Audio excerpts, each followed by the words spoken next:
Le 28 septembre, l'UFC reviendra à Paris et comme co-main event, nous aurons Nassourdine Imavov contre Brendan Allen.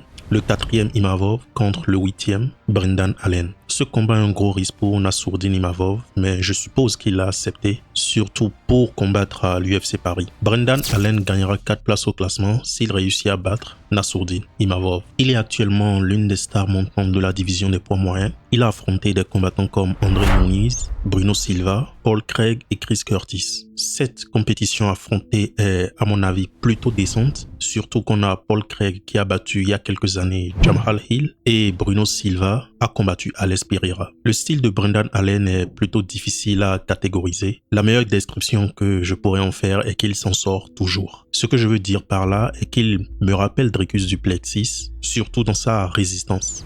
Debout, je pense que sa plus grosse force est sa résistance et son cardio. Il encaisse autant de coups qu'il en met, mais finit toujours par submerger son adversaire. Au sol, même s'il ne donne pas l'impression d'être Khabib ou Makhachev, il a à mon avis une capacité très particulière à trouver son chemin vers le dos de son adversaire. Il a 7 victoires par étranglement arrière, ce qui est très intriguant de mon point de vue. D'avoir autant de succès avec une seule soumission pendant autant d'années. Sur ses 5 derniers combats, il a gagné par étranglement arrière 4 fois. Mais il sera face à Nassourdine Imavov qui est actuellement l'un des strikers les plus techniques de la division des poids moyens. À mon avis, sa plus grande force est la façon dont il contrôle sa distance avant d'envoyer des coups. Sa spécialité est le contrôle de la main avant. Très peu de combattants MMA le font aussi souvent que lui, ce qui est pourtant une bonne technique qui vient directement de la boxe. On en parlera peut-être plus en détail dans une autre vidéo, mais Nassourdine en abuse de cette technique et ça lui réussit parce que c'est clairement la base de son striking. Dans le domaine de la lutte, je trouve qu'il a aussi une bonne défense de lutte, surtout contre la cage. Il empêche très bien ses adversaires d'obtenir par exemple des positions avantageuses comme le body lock contre la cage.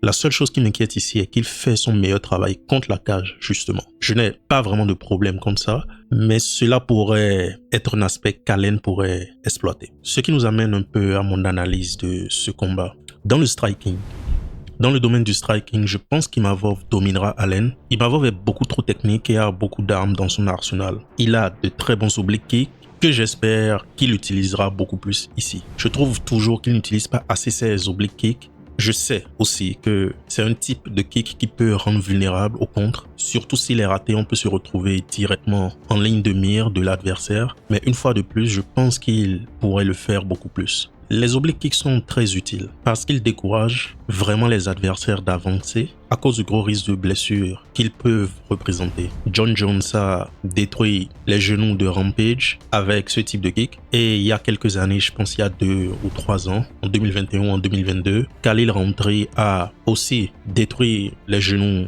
d'un adversaire avec un oblique. Donc il s'agit d'une très bonne arme que Nassourdine Imavov pourrait exploiter. En regardant le combat entre Brendan Allen et Chris Curtis, j'étais étonné de constater que Chris Curtis avait eu beaucoup de succès avec les coups de poing au corps et qu'après un certain temps, Allen avait l'air plutôt fatigué et je pense qu'ici c'est quelque chose dont pourrait profiter Imavov, surtout si nous sommes en train de parler de KO ou de TKO parce que Allen sera très dur à juste mettre KO. J'ai déjà parlé de sa résistance, il sera très dur à mettre KO ou TKO, mais avec le travail au corps qui pourrait affecter son cardio parce que travailler au corps quelqu'un au fur et à mesure, ça impacte le cardio. Je pense que ce serait l'une des voies d'Imavov vers le KO. Toujours dans le striking, le premier avantage que je verrais pour Allen sont les low kicks, du moins la version conventionnelle des low kicks. Avec la position de combat d'Imavov, il est susceptible aux low kicks, en particulier ceux envoyés de la jambe avant, parce qu'il a une position très de côté.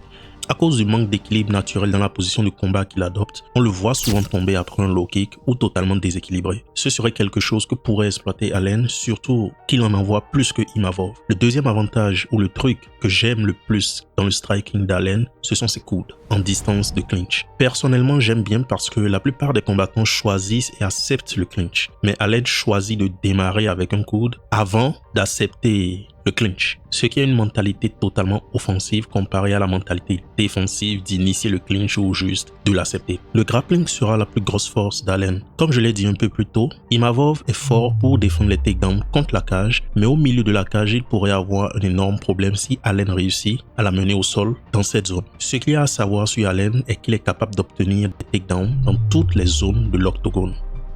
La sélection de coups d'Imavov sera très importante ici. Va-t-il opter pour un front kick qui peut être attrapé et retourné en single leg, ou va-t-il opter pour un coup de poing au corps qui peut entraîner une situation de clinch? Le type de choix déterminera à quel point Allen aura du succès avec les amener au sol. Maintenant, venons au plus gros danger pour Imavov dans ce combat. Ce danger est l'incroyable capacité d'Allen à prendre le dos de ses adversaires. La réalité est qu'Allen a juste un flair pour trouver ses moments au sol qui lui permettent d'accéder au dos de l'adversaire. Il est juste patient au sol, mais avance lentement vers le dos et saisit juste sa chance quand son adversaire bouge. Et je pense que ce flair, on ne peut pas vraiment faire de game plan pour ça, ce qui complique encore plus la situation pour Imavov. Pour les chemins de la victoire, démarrons avec Allen. Le chemin de la victoire pour Allen viendra surtout de ce qu'il fera au sol pour garder Imavov dans ce secteur du MMA, ce qui n'est vraiment pas simple à réussir parce que ce dernier a une bonne défense de takedown. Mais Allen a réussi à mettre au sol un Chris Curtis avec 82% de défense de takedown. Une fois au sol, il devra prioriser le contrôle d'Imavov et ensuite profiter des moments où ce dernier essaie de se lever pour placer son étranglement arrière. Il a naturellement un flair pour trouver cette situation. Bien sûr, comme on le sait déjà, Imavov est très dur à emmener au sol contre la cage. Il devra donc concentrer ses tentatives relativement loin de la cage.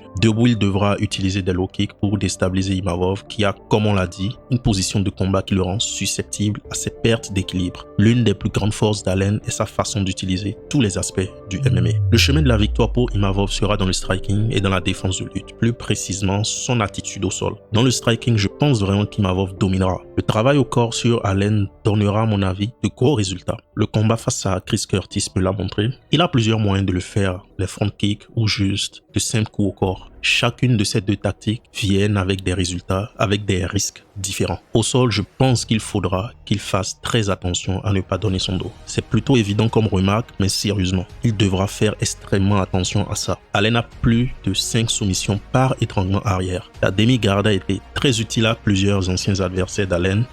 Elle le sera aussi ici pour Imavov. Dans tous les cas, bonne chance à Nassourdine Imavov. Ce ne sera pas une tâche facile, mais il a toutes les armes possibles pour y arriver. Et une fois de plus, il ne faudra pas lui donner le dos. Et il faudra rester alerte au sol. Ce sera tout pour moi. Abonnez-vous, aimez la vidéo, partagez et on se dit à la prochaine.